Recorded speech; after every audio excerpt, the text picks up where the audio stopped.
à tous.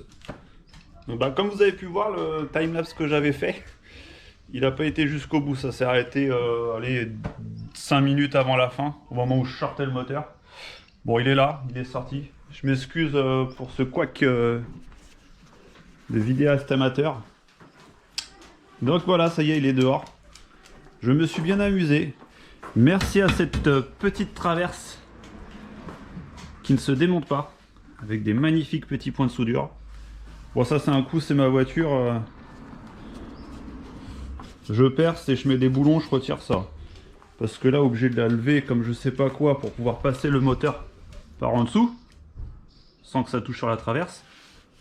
Et le glisser, vous voyez, les chandelles sont quasiment à fond. Bon, sinon ça s'est pas mal sorti. Ça se fait relativement bien, hein. Même si c'est un gros moteur, la voiture est quand même assez grosse. C'est au chausse-pied, mais au chausse-pied un peu avec de la vaseline, on va dire. Ça sort bien. En parlant de vaseline, il y a pas mal de lubrifiant là qui déborde. Bon, je vous conseille pas d'utiliser celle-ci, ça sera pas terrible. Donc la petite distribution que j'avais recalé comme ça. J'ai juste démonté ce galet là. Après on pousse sur le petit loquet ici, ça nous détend le tendeur. Et on peut remettre la courroie comme on veut, donc desserrer les 4 poulies, recaler, point moraux, resserrer toutes les poulies, puis c'était bon.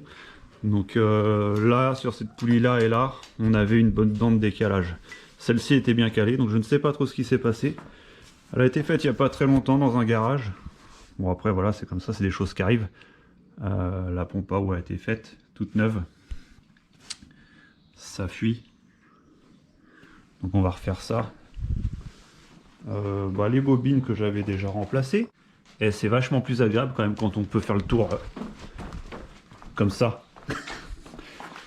Là quand les ingénieurs te disent qu'il faut 1h25 pour changer la courroie de distribution, ça c'est réel. Là on peut le faire là en 1h25. Avec le petit collecteur d'échappement. Lui il va céder sa place avec son catalyseur. Un modèle sans catalyseur. Regardez-moi ces belles pièces. Oh, c'est beau! C'est très très beau. L'autre aussi qui est là. Ouh, ça va sortir par là. Donc là, c'est pas... Va falloir mettre un petit coup de Karcher. Là, je sais pas, il doit y avoir une réserve de je sais pas. Peut-être une personne qui était jardinière avant. Je vais faire un petit potager là, pour planter des petits radis. Là où s'il y avait un pique-nique de prévu sur la route. J'ai retiré tout ça. Ça fait du monde hein, quand même. Il y a quand même pas mal de démontage. Le radiateur est assez propre. Donc toute petite trace d'oxydation, mais une fois nettoyé, c'est bon. Je vais tout nettoyer au Karcher là, dès que je vais pouvoir. Et la boîte de vitesse, je vais commencer par la retirer. On va poser l'autobloquant dedans. 2-3 petits joints, j'ai pas les joints de collecteur d'échappement donc je peux pas les faire tout de suite. Un bonheur à faire le filtre à huile là maintenant. C'est quand on est en dessous de la voiture. Il faut passer le collecteur d'échappement qui est là. Il faut passer le long du bout des doigts et le sortir là en force. Franchement c'est pas la joie. Tout ça c'est dans l'état, hein, c'est le kilométrage de la voiture donc ça va, c'est une bonne nouvelle.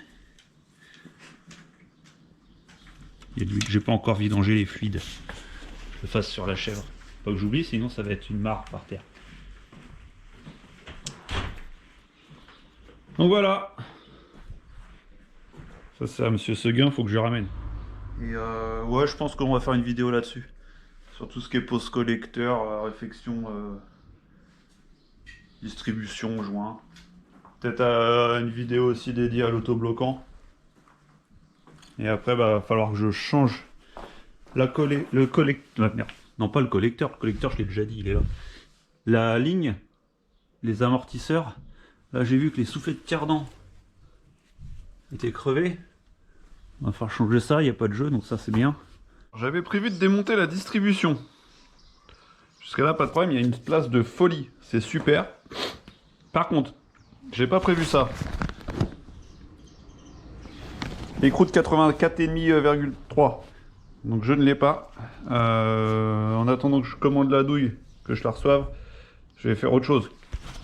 On va pas rester rien faire, hein, quand même. Donc je vais changer l'alternateur, le démarreur, et je vais commencer par retirer la boîte. Donc je vais retirer la boîte, je vais tout préparer, poser le moteur par terre, retirer le collecteur, retirer le démarreur, l'alternateur. Ça après je vais pouvoir le réattacher à la chèvre pour le lever. Comme ça je pourrais faire l'embrayage, le pont, mettre l'autobloc dedans en même temps, la nettoyer, reposer le démarreur une fois tout remonté, ouais collecteur, ouais je vais faire comme ça. Je vais faire ça. Je vais aussi démonter les couches culasses. Ça je pense qu'on va mettre un petit coup de peinture, ça sera propre.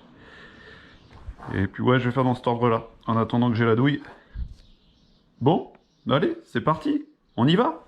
Allez, go!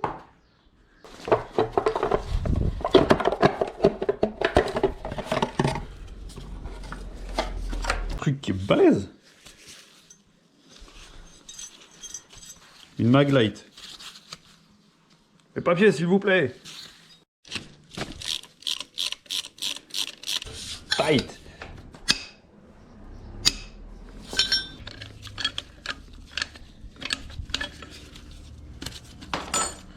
Coursier de démontage, on va tenter quelque chose. Le tour de boîte est fait, tout le tour. J'ai retiré l'arbre et je tente un truc. Donc là il y a le démarreur qui est vissé comme ça, dans la boîte directement. Je sais pas si vous voyez. Voilà. Il passe derrière le collecteur d'échappement. L'idée c'est de sortir la boîte avec le démarreur, mais ça le fera pas parce qu'il y a le volant moteur. Nul.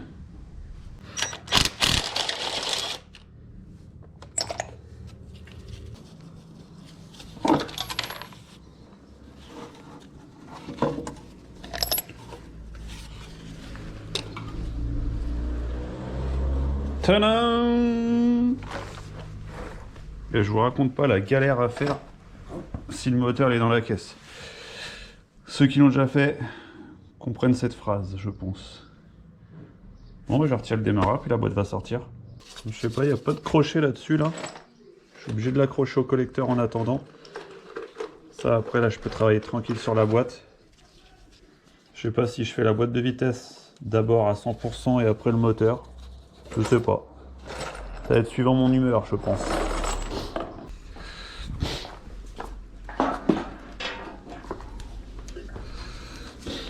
Bon, est-ce que ça sort, ça? Eh, ça sort! C'est pas lourd! C'est pas lourd! Voilà!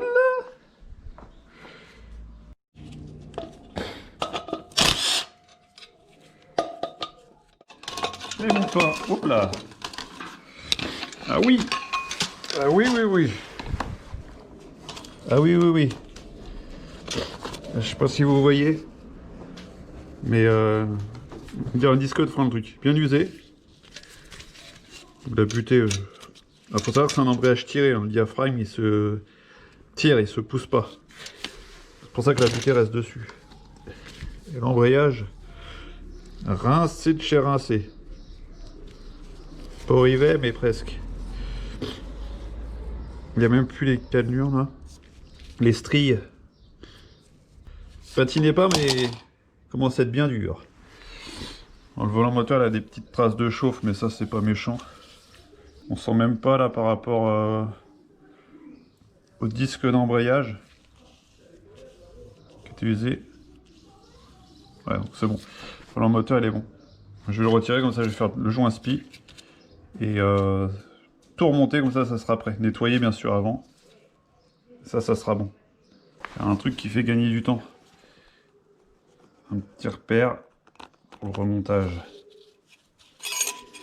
Si les trous sont pas axés, j'ai pas envie de tourner 8 fois là pour trouver le bon.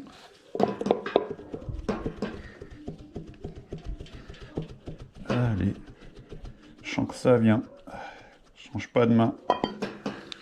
Oui! C'est tout pourri! Oh là là là là là. Bien fait de changer le volant moteur. Enfin, le joint SPI. Et vous voyez la cible PMH qui est juste derrière.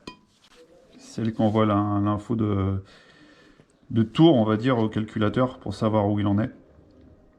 Donc c'est une 60 moins 2. 60 dents moins 2.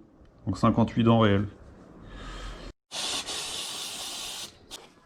Allez, arrache-toi de là. Voilà. Tout en douceur.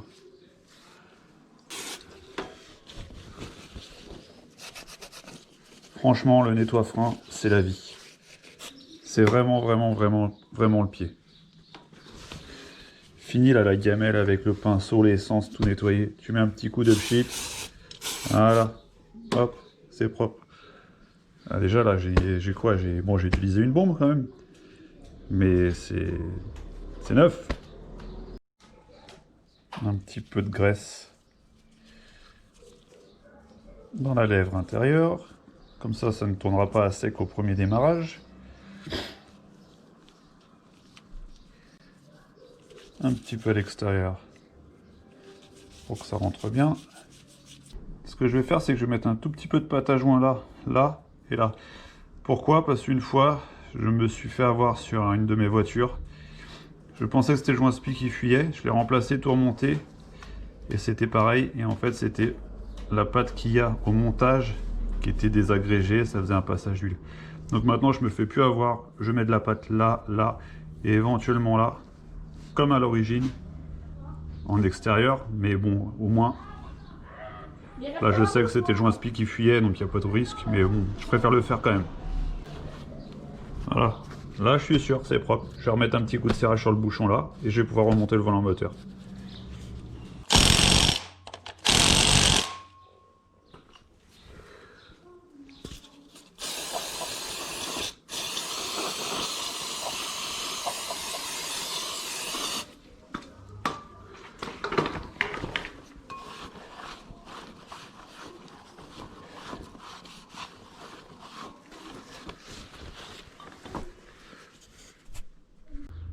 Bon, j'espère que cette vidéo vous a plu, le petit timelapse foiré aussi. C'est des aléas, hein. Plus de batterie sur le téléphone, comme je le fais avec mon téléphone et pas avec la GoPro. Là, je vous filme avec la GoPro, ça c'est fiable, il n'y a pas de problème. Quoique, les premières, avaient quand même des petits soucis. Donc bah, merci d'avoir suivi la vidéo. Je vous dis à très bientôt, hein, pour un nouvel épisode. Et n'oubliez pas de vous abonner, de liker. Ça me fait plaisir, les petits pouces bleus, je les regarde pas mal. Donc si vous pouvez m'en mettre plein. Merci. Au revoir!